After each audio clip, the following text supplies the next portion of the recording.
So welcome to Coventry Cathedral ruins as we gather for this important day, the 80th anniversary of the destruction of the cathedral in November 1940. This day, November the 14th, it must have been an extraordinary day to be in Coventry as the bombs started to fall this evening and the city went up in flames and ruins. Some 600 people died, maybe 40,000 homes damaged, many factories, livelihoods. The face of the city was changed forever. But for many of us, we talk not so much about the 14th as actually tomorrow, the 15th, the day when Provost Howard came back into this space that I'm standing in, full of smoke and rubble and ruin and devastation. And as he saw that, what he saw was an image of the crucifixion and the devastation of the death of Christ. And as he saw the devastation around him in Coventry, he said, I had this sense of Jesus Christ sharing with us in the crucifixion of the city. And as he was gripped by that, he was gripped also with the sense that just as Jesus shared our crucifixion, so we could share his resurrection. And so this became a place not just of loss, but also paradoxically of hope.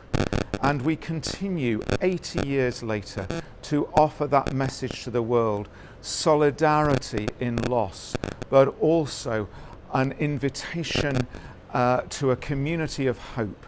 A community which we now call the community of the Cross of Nails, which reaches out through 250 partners into 30 nations across the earth. Places where hope is kept alive, places where the offer of peace and reconciliation is extended to all.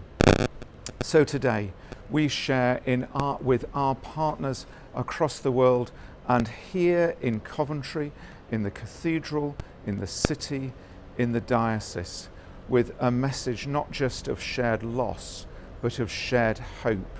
And in these days of pandemic, that's a message which we believe reaches out and communicates to all.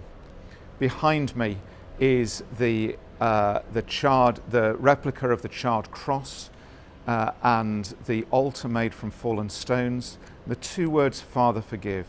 A prayer that God will forgive all that we do that tears us apart from our neighbours, that tears us apart from him. And for the last 60 years, we've been using this prayer, the Coventry Litany of Reconciliation, a prayer for God to reach into our brokenness, to forgive us, to heal us, and to draw us together into his kingdom. So I invite you to share with me in this prayer now.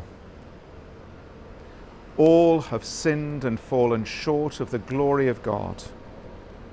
The hatred which divides nation from nation, race from race, class from class.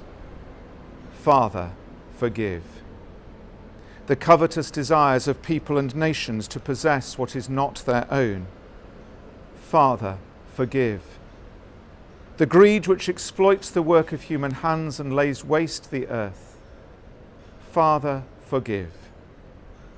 Our envy of the welfare and happiness of others. Father, forgive. Our indifference to the plight of the imprisoned, the homeless, the refugee. Father, forgive. The lust which dishonours the bodies of men, women, and children.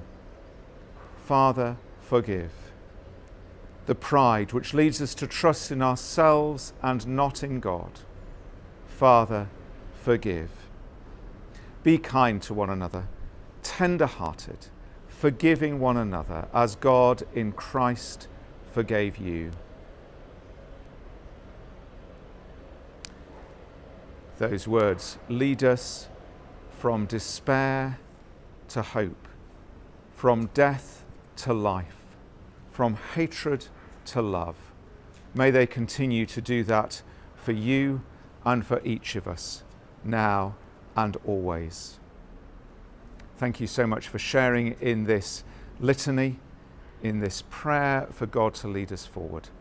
May you know his peace today and always.